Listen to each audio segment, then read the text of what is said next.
السلام عليكم يا بنات، اهلا بكم في فيديو جديد واهلا بكم في قناة دراما توتة. النهاردة هنتكلم عن شوية نصايح. لو التزمتي بيهم مع تنظيفك وانتي بتعملي تنظيف لأسنانك، هتغير خالص من النتيجة اللي بتحصلي عليها. وكمان حاجات سهلة قوي ومهمة ولازم كل واحدة تبقى عارفاها علشان بتديكي نتيجة احسن في التنظيف وكمان لتبييض اسنانك. بس قبل ما نبتدي بالفيديو، معلش يا بنات، وقفي الفيديو شوية، سوري، واعملي لايك، وكمان اضغطي على زر الاشتراك او السبسكرايب اللي بيبقى تحت الفيديو على طول، بيبقى مربع احمر صغنون كده.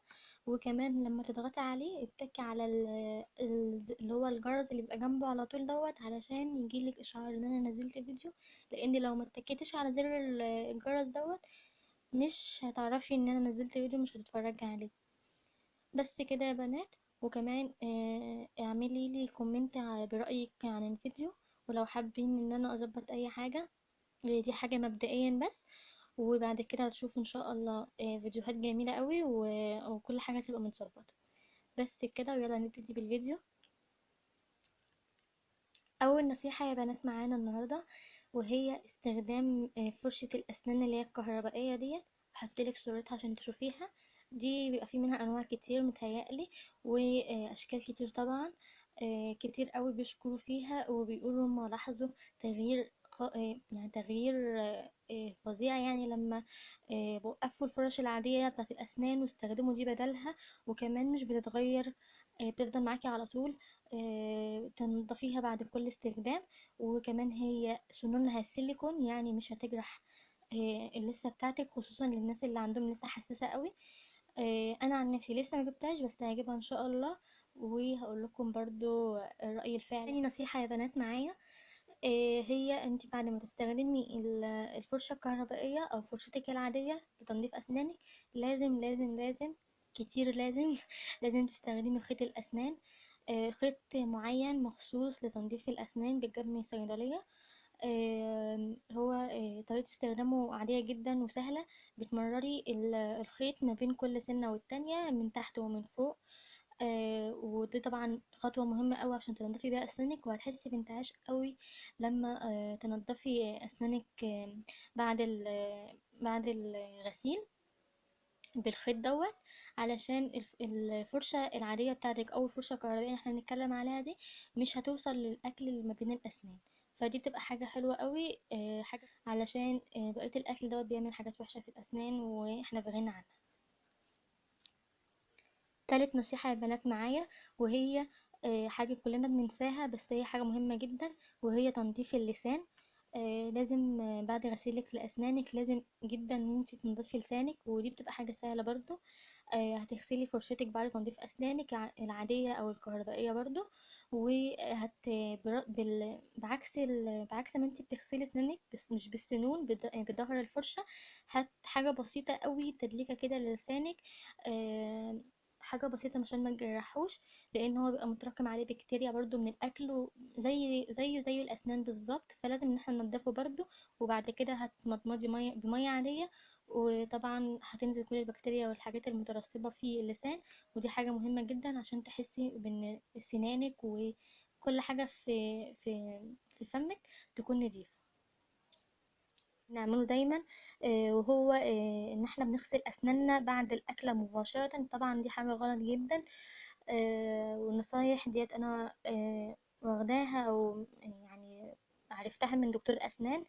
ان ما ينفعش انت تعملي تفرشي اسنانك بالفرشه او باي حاجه بعد الاكل على طول. لازم تستني مثلا ساعه ساعتين وبعد كده تفرشي بيها اسنانك على طول، وطبعا مش هتأذي اسنانك خالص. خامس نصيحة يا بنات معايا وهي حاجة سهلة قوي وطبعا سهلة علينا جدا ان احنا نعملها، بس دايما بننسى ان احنا نعمل كل الكلام ده، وهي شرب المية. طبعا كلنا بنتلهي ساعات او بنشغل في اليوم بحاجات كتير وكده وبننسى ان احنا نشرب مية كتير كتير كتير، وديت حاجة طبعا غلط. المية مفيدة جدا لكل حاجة في الجسم، وطبعا بالنسبة للأسنان بما ان احنا النهاردة بنتكلم عن الأسنان فهي برضو حاجة مفيدة جدا لنظافة الأسنان. وان هي تكون قوية ما يحصلش فيها تسوس تقريبا. هي حاجة احنا ممكن كتير قوي منا ما نعرفش ان احنا نعملها دايما. هي حاجة عرفتها مؤخرا، ان احنا لازم نزور دكتور الاسنان كل 6 شهور. فطبعا دي حاجة احنا صعب علينا احنا نعملها، خصوصا لو احنا لو حد منكم الحمد لله مش بيعاني من حاجة في اسنانه.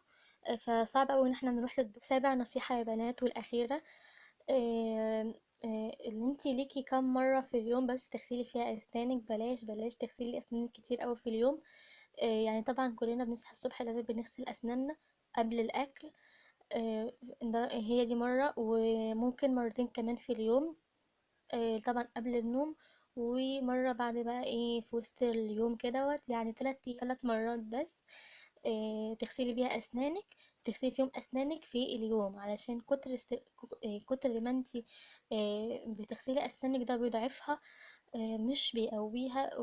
زي ما بنقول الشيء لو زاد عن حده بينقلب ضده. فنصيحة يا بنات، بلاش تغسلي اسنانك اكتر من 3 مرات في اليوم. نصيحة كمان يا بنات كنت ناسياها، بس حبيت اقولها لكم. علشان اللي بيعانوا ان في ريحة كريهة في الفم. دي بتيجي طبعا من اكل معين والكلام ده كله، كلنا عارفين الكلام دوت. عندي نصيحة ليكي، وهي استخدام الزعتر العادي اللي هو بنحطه في الاكل دوت. هتحطي كمية بسيطة زي معلقة ونص معلقة كده. تمضغيها تمضغيها في كل حتة في فمك من جوه، تحركيها كده بلسانك مثلا 5 دقايق 10 دقايق كده، و يعني بتطلعيها خلاص من بقك، وهتحسي ان الريحة زالت، وكمان حسيتي بانتعاش. وبس كده يا بنات، كده وصلنا لاخر الفيديو. لو حسيتي ان انت استفدتي بحاجه من الفيديو، يا ريت تدوسي لايك، وكمان تكتبي لي رايك في كومنت من تحت. وكمان ما تنسيش طبعا، انا عارفه انا بدوشكم كل شويه في اول فيديو اخر فيديو اقول لكم على الحاجه دي، بس بليز دوسي اشتراك او سبسكرايب، علشان تعرفي تتواصلي معايا وان انت تشوفي الفيديوهات اللي انا بحطها. وكمان ما تنسيش برضو تدوسي على زر الجرس اللي بيبقى جنب الاشتراك على طول، علشان لو ما دوستيش عليه زي ما قلت لكم مش هيجيلكم اشعار ان انا نزلت فيديو، وبالتالي مش هتشوفوه.